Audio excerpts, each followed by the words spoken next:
guys, what's up? My name is Tess. Welcome back to my channel. So I am an esthetician, as some of you might know, and I wanted to talk about today a really cool way to wear makeup without damaging your skin, and more than that, actually providing the skin with a lot of benefits.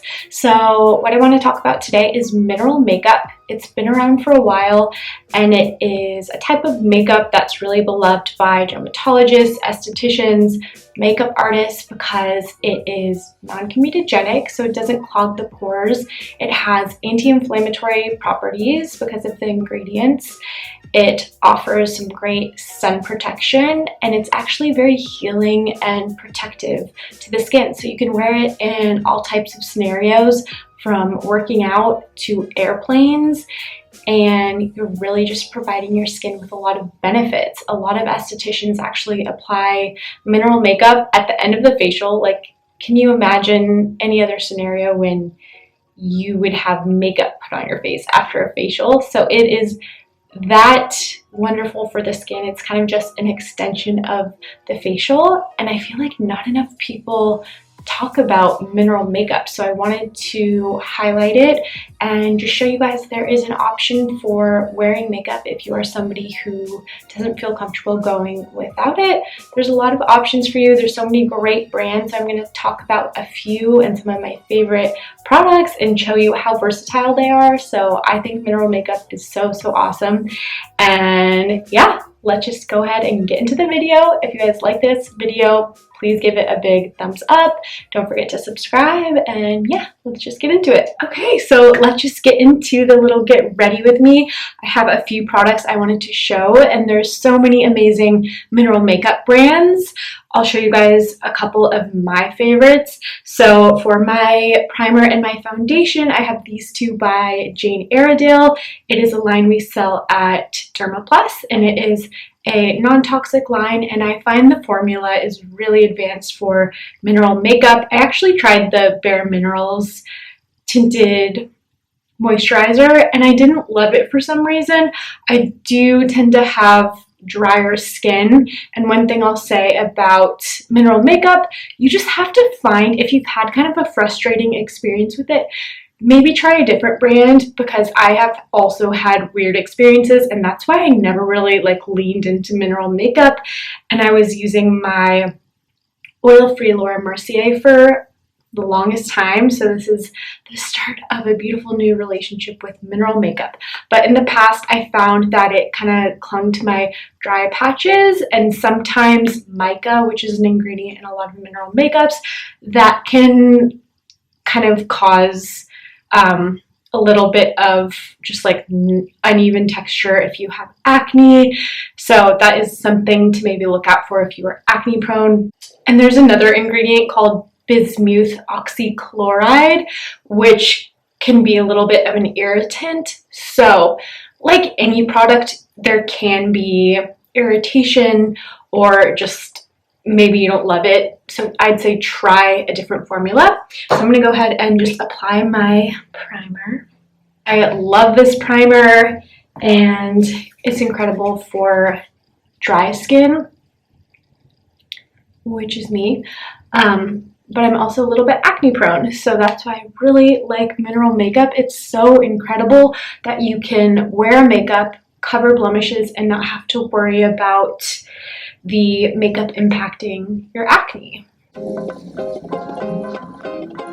So I have just applied the primer, and I'm going to go in with my foundation. Mineral makeup is incredible if you want a little bit of coverage while you are acne prone, or if you're somebody who just wants to be able to wear makeup without feeling guilty. I feel like that's something we all struggle with, and a lot of times my clients will tell me on the treatment room table, and it's almost like a little brag. They're like, I don't wear makeup that often.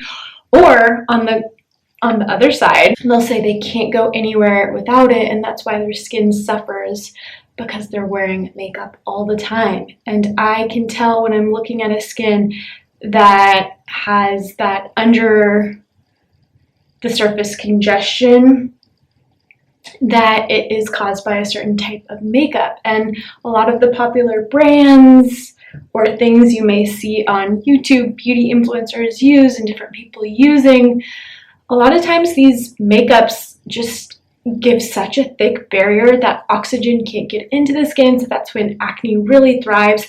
And a lot of times they're just blended with different comedogenic oils.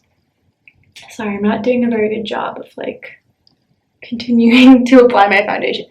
But comedogenic is a term that is unregulated, and I've been learning more about this term. It's something that's not necessarily defines a formula as far as it being black or white. Basically, in the 70s, this term came about and they were testing little bunnies' ears by putting certain products on it and kind of rating them on the comedogenic scale. So that's something to know, that it is a scale. Something like coconut oil would be a 4, which is quite pore clogging. And then there may be lighter oils like a squalene or a jojoba that will be more similar to the skin's actual oil composition and be a little bit more readily absorbed, so they're not so much clogging the pores. So that is something to think about. But looking for non-comedogenic products on the label is a way to limit pores being clogged on the skin, especially if you are acne prone. Another thing I wanted to talk about is the client who says their goal is to not have to wear makeup to the gym. So this type of client, it definitely exists. She's a little bit rare, but there are some, there's some people who don't feel comfortable in the gym without a little bit of makeup. And I understand that. I get that. I feel vulnerable sometimes without makeup when my skin's not doing great. I feel vulnerable in the gym, and sometimes you just want a little bit of coverage. So mineral makeup is a really fantastic option for this type of person because you can sweat with it on without it damaging the skin. And it's almost like too good to believe that wearing mineral makeup is actually a big benefit and it protects the skin rather than damaging it. So, and maybe if you are going on an airplane, mineral makeup is also a really great option. It's going to benefit the skin because, and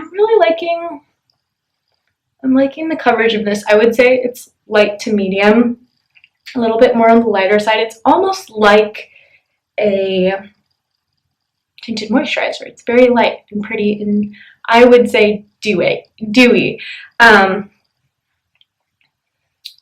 But if you're going on an airplane and you want a little bit of coverage, mineral makeup is actually a fantastic option because it's going to provide kind of like a second little shield against the dry air on airplanes as well as the bacteria on airplanes. So it's a really nice option, and you don't have to feel guilty about wearing makeup on an airplane. It's actually doing a lot of good to your skin. It's protecting and healing the skin because of the zinc and titanium dioxide in the formula. So it's really very healing and regenerative for the skin.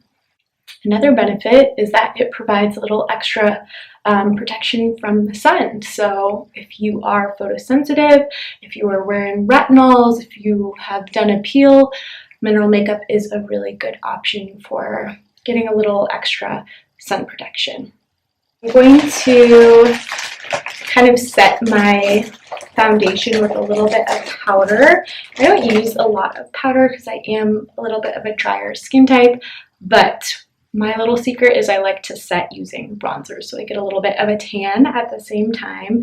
So I'm going to use my bronzer. And Hailey Baldwin is actually the face of Bare Minerals right now, which I think is cool because she is my style icon. And I'm just starting kind of under the cheek, sweeping it under for like a light little contour.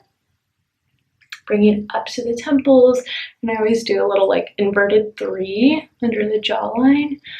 But I think it's cool that she is the face of a mineral makeup because I feel like mineral makeup doesn't get enough clout. And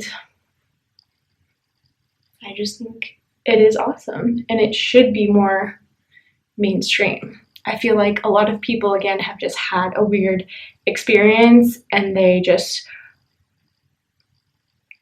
write it off and would rather get what's kind of like the new thing at Sephora or what is trendy. So I say be trendy with your clothes and your fashion. When it comes to skincare, do look for professional and medical grade options, because your skin is something you're going to wear for life. So these cute packages and, you know, fancy marketing, it's not going to matter when you are aging because of the products you use or experiencing other conditions because of the products you use, and you're not getting the most out of your makeup. So especially if you're going to spend the money and buy things from Sephora, not to say it's all bad, but if you're going to buy expensive designer products, I would say you're just way better off investing in medical grade skincare.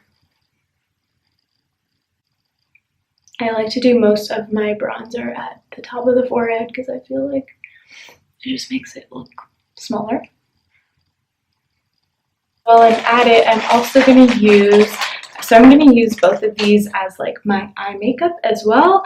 But if you had to pick somewhere to start with mineral makeup, I would say start with your face makeup. Things like eyeshadow, you don't really have much or many oil glands around the eyes, so that is an area you can kind of like get away with using other makeups. I'm just gonna buff this in the crease for a little bit of definition. I'll try to look at you guys. It's a nice mirror. I feel like a real YouTuber, you guys, looking in the little mini mirror. It only took like 2 years, but I'm finally getting better. This is such a pretty shade, and Haley, by the way, wore the bronzer and the highlighter at the Met Gala, and she looked amazing. And it just is so natural and seamless. Like, it performs like any other Hourglass or, you know, Hoola or NARS bronzer. It actually reminds me a lot of the NARS bronzer. I like to just bring my eyeshadow under the crease or under the lower lid. I don't really do much like bottom eyeliner, so I kind of define the eyes this way. And I'm gonna use the highlighter next. I'll just continue with the eyes. And oh no, I kind of like broke it. I'm gonna use this just on this little like pointy brush. This is a small tapered Sigma blending brush, the E45, if anyone cares. And I'm gonna put it on the inner corner for a highlight. This is literally champagne pop. It's so pretty.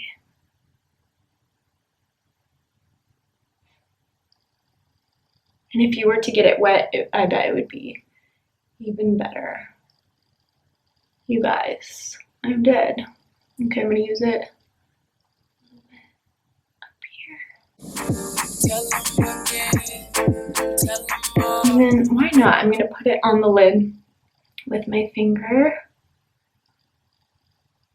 to just kind of bring the light there. So I'm just gently applying it in the center of the lid. This is so pretty. But I just wanted to prove you could use this as eyeshadow.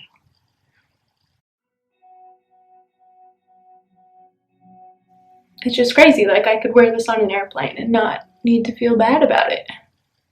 Kind of blending it in with the gold one so it's not like an awkward, what's it called?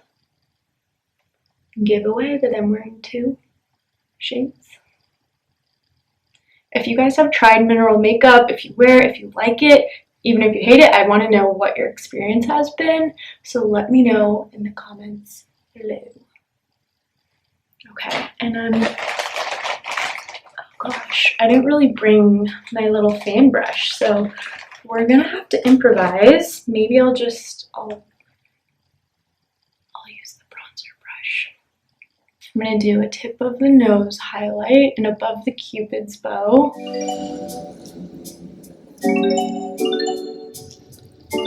That's so pretty. I would say it's the perfect, it's not blinding, but it's pretty good. Okay, blending these in more. By the way, I literally have no plans tonight. I'm just gonna wash this off.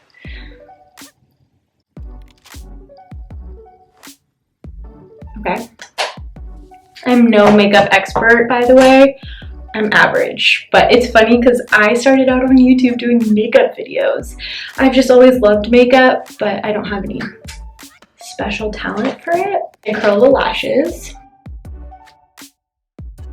And by the way, Jane Iredale also makes a really gorgeous hydrating setting mist, so that is next on my list.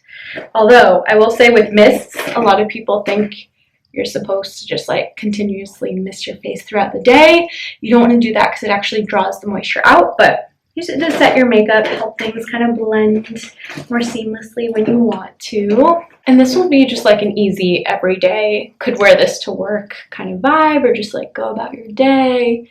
It could be like a little minimalist nighttime vibe, but I usually add a liquid eyeliner if I'm going out. And this is the NYX Control Freak Eyebrow Gel. Something I think you can get away with not buying, like, you know, an expensive eyebrow setting gel. I like this one. It gives you very feathered, pretty brows. Not quite as stiff as the Anastasia one, but she works. Okay, and I'm just gonna apply my mascara. This is my favorite mascara of life. It's the Too Faced Better Than Sex because I'm unoriginal. And to finish, I'm just gonna do my lips. This is my favorite lip, my two favorite lip products actually. If I had to pick anything from Sephora, these would be my favorites. The Laneige Lip Sleep Mask and the Charlotte Tilbury Lip Cheat and Pillow Talk. I think this just does a really nice job of accentuating the lips, and it really does look like you cheated and got lip filler. A few things I wanted to touch on as far as brushes are, well, there's a few things, and I actually just did a post for Dermaplus Tuesday with Tess. It is when I just pick a topic and talk about something related to skincare. I was talking about makeup brushes and makeup application recently, and makeup brushes, they are something you need to clean more often than you think. I would say to be safe, wash them a couple times a week.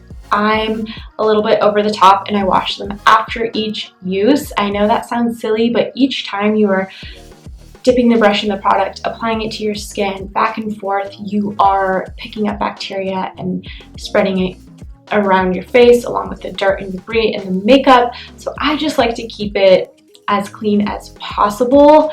And one thing I will say is I kind of think that the makeup sponges and the beauty blenders and the Real Techniques blenders, they're all just a no-no for me because sponges are porous, they can harbor a lot of bacteria. So I think a brush is at least a little bit of a better option, because with the sponges, even if you're using the soap they recommend and sell with it, it's pretty much impossible to clear out all the dirt and bacteria within the sponge. You're kind of just getting the excess visible dirt and debris off, and they tend to hold a lot of bacteria. So I just wouldn't recommend the sponges unless you're using ones that you throw away and are disposable after each use. That would technically be like the safest way to apply makeup. That's why in state board, that's what you do. That's why in school you use those disposable ones. You could even use clean hands, sanitize your hands, keep some sanitizer by your little makeup station, but that is important to clean your brushes frequently, and you want to store them in an airtight container. If you're just leaving them out in the bathroom in a cup or something, you can be picking up the airborne bacteria. If you have, you know, your toilet next to it, that's a lot of bacteria traveling onto the brushes. So keep them, once they're dry, put them away in an airtight container. I actually use little Ziploc bags to transport my makeup brushes. And another thing is if you were just throwing them in the bottom of your purse or just a general makeup bag, that can collect a lot of dirt and debris as well. So to minimize it, I would just put them away after each use in a little like acrylic or plastic container or a plastic bag. Okay, so that is it. This is the finished look.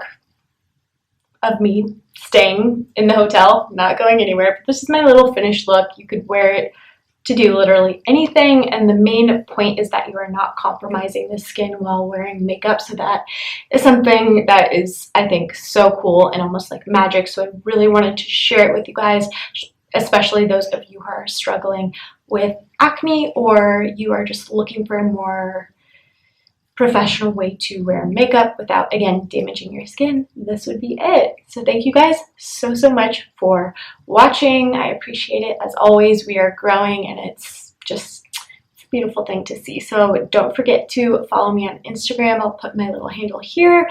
And if you would like a little bit more esthetician content, you can also consume me while you are on the road, at school, on a break, like literally anywhere, at the gym, whatever, because I do have a podcast now with my best friend Lauren, who is also an esthetician. So we are The Treatment Room on Spotify and Apple Podcasts. So it would mean so much if you guys gave us a listen, leave us a review. Leave us nice. No, but leave us a review. We would love to hear your thoughts. And that is it. Thank you guys so much for watching. I will see you in the next one. Bye.